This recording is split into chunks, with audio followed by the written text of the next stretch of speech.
What if everything you've been told about power is upside down? We're taught to chase it, through money, status, achievements. But here's the twist. The most explosive source of power is hidden inside you, and almost nobody dares to talk about it. Sounds crazy? That's because the system benefits from you ignoring it. Imagine carrying around a secret switch your whole life without ever flipping it on.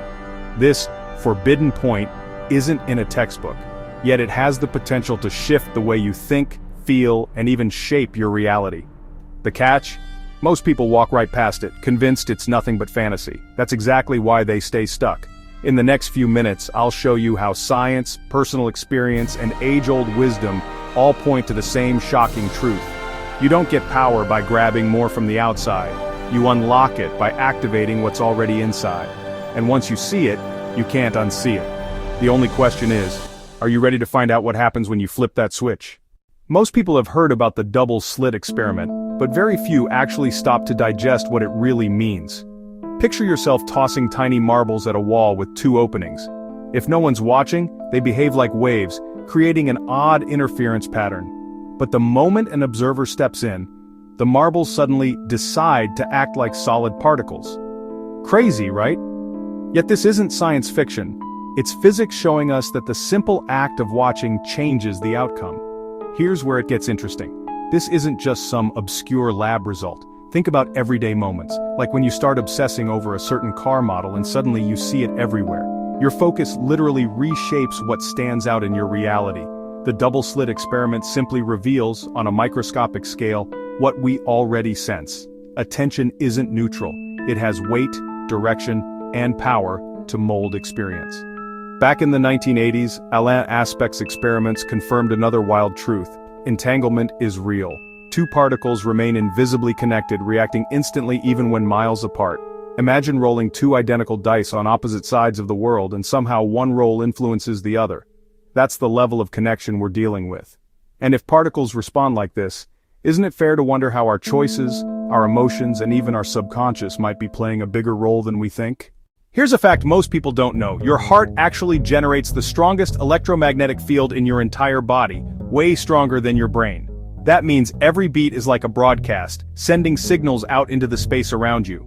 Think of yourself less as a machine and more as a living antenna, constantly picking up and transmitting frequencies.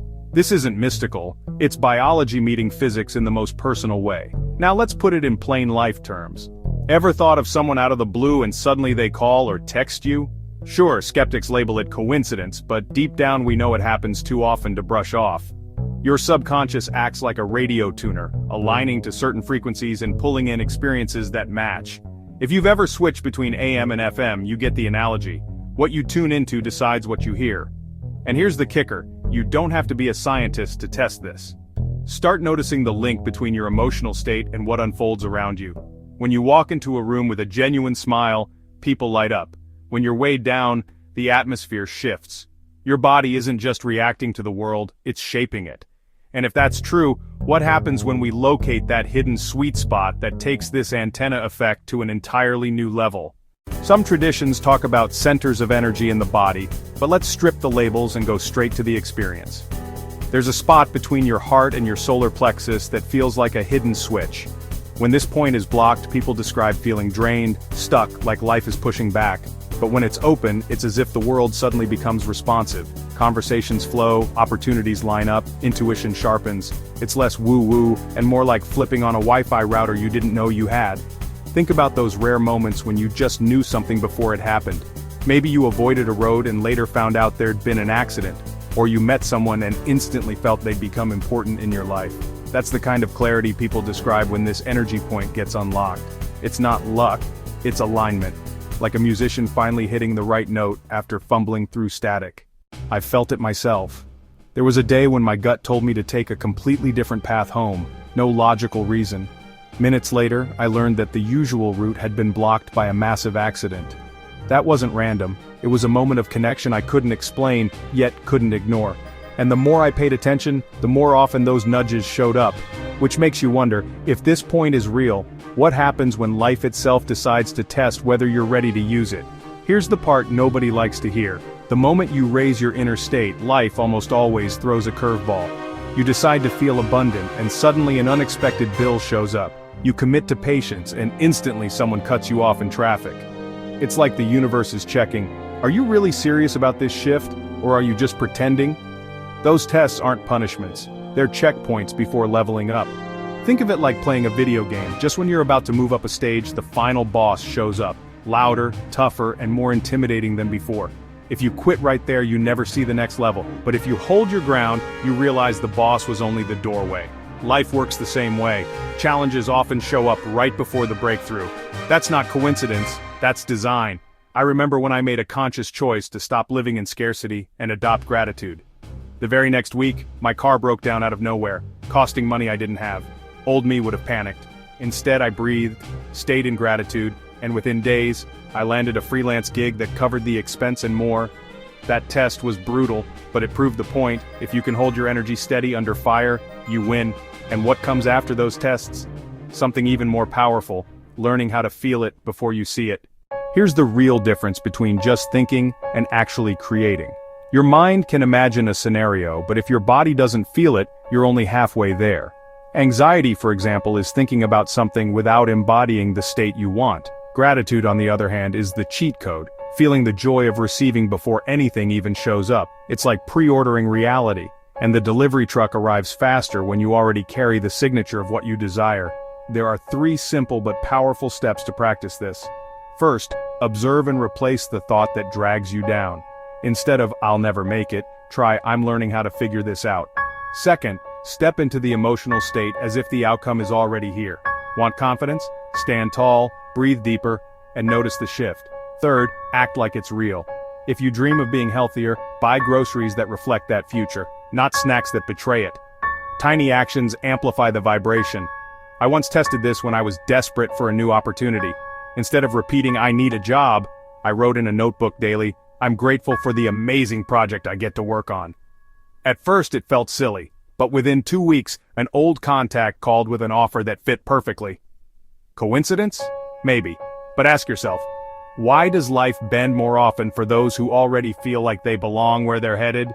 That's when the bigger framework begins to reveal itself. Across cultures, people have tried to name this invisible current. Prana in India, Chi in China, Akasha in ancient texts. Different words, same core idea. Life isn't just flesh and bone, but something flowing through it. Modern science, in its own way, has started catching up. Think about David Bohm's holographic universe theory. Every piece contains the whole, and the whole contains every piece. That means your choices don't just ripple locally, they echo in the larger field. Now here's where things get fun.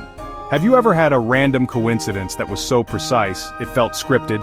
Like thinking of an old friend and bumping into them later that day, or hearing a word you've never heard before, then seeing it 3 more times in a week. These aren't accidents, they're signposts. The spiritual frameworks say you're tuning into the deeper order beneath the surface noise. Science might call it synchronicity, but you and I know it feels more like a nudge from the universe. I've had stretches in my life where these synchronicities piled up like breadcrumbs. One led me to a book I wasn't planning to buy, which introduced me to an idea that changed my career path. Another time, it was overhearing a single phrase in a cafe that answered a question I'd wrestled with for months. When patterns like that show up, it's hard not to wonder if there's a bigger framework quietly guiding the steps. And once you start noticing, the real challenge becomes, how do you keep this energy point active in the everyday grind? It's one thing to unlock that hidden energy point for a moment, it's another to actually sustain it in daily life. And the truth is, you don't need hours of rituals to keep the spark alive. A 2-minute meditation in the morning, a quick gratitude note before bed, even a few deep breaths while focusing on your heart during a stressful meeting. These are like tuning the strings of an instrument. Small, consistent adjustments keep the music flowing. Let me give you a personal example. I once started a simple practice. Every day, I'd write down 3 things I was grateful for, no matter how small. Some days, it was as basic as good coffee or a stranger holding the door. Over time, I noticed my decisions became clearer, my reactions calmer. It wasn't magic, it was alignment. Gratitude rewired the filter through which I saw opportunities and challenges. And it made holding that inner frequency much easier. The point is, sustaining this state doesn't require perfection, it requires practice. Just like going to the gym, you don't get strong from one workout. You build strength by showing up again and again. With every breath, every written word of thanks, every conscious pause before reacting, you're reinforcing the signal. And once you do that, clarity comes faster, choices feel lighter, and the next layer of this journey starts opening before you. So here's the challenge. Knowledge without action is just another story you'll forget tomorrow. What would happen if, starting today, you practiced holding that inner state through one breath, one note of gratitude, one decision made with clarity? Would your reality bend differently? Would you finally feel like life is responding instead of resisting? I'll leave you with a question. Are you willing to test this for yourself, or will you keep waiting for proof that only comes after you take the leap? The next chapter of your story doesn't start out there, it starts in here, right now. If this sparked something in you, don't let it fade. Hit that subscribe button, turn on notifications, and keep walking with me on this path. Because what we've uncovered is just the beginning. And the deeper we go, the more power you'll realize you've had all along.